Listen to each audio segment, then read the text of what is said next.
Hello my lovely people, here is my one more mini blog. ఈరోజు Monday కాబట్టి mummy ఖచ్చితంగా టెంపుల్కి వెళ్తారు. సో ఈసారి మమ్మీతో పాటు నేను కూడా వెళ్ళాను అనమాట. ఒంగోలులో కొత్తపట్నం బస్ స్టాండ్ దగ్గర ఉన్న శివాలయం టెంపుల్. ఇక్కడికి మమ్మీ 10 ఇయర్స్ నుండి అయితే వెళ్తున్నారు. ప్రతి మండే ఖచ్చితంగా వెళ్తారు. ఏదైనా రీజన్ ఉంటే తప్ప స్కిప్ చేయరు.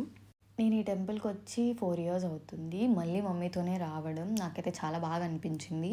చాలా ఓల్డ్ టెంపుల్. నేను అప్పుడు ఎలా అయితే చూసానో ఇప్పుడు కూడా అలానే చూస్తున్నాను అనమాట. అంటే ఈ 4 ఇయర్స్లో అంత చేంజ్ అయితే నాకేం అనిపించలేదు. చాలా ప్రశాంతంగా అనిపించింది.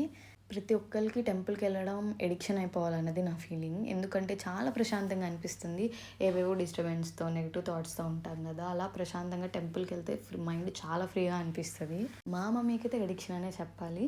ఎవరైనా దేవుళ్ళ గురించి మాట్లాడితే ఓవర్ ఎగ్జైట్ అయిపోతుంది, వింటుంది, చెప్తుంది. చాలా బాగా పద్ధతిగా ఫాలో అవుతుంది అనమాట దేవుడి విషయాల్లో. మా మమ్మీ నా వీడియోస్లో కనిపించడం అయితే ఇదే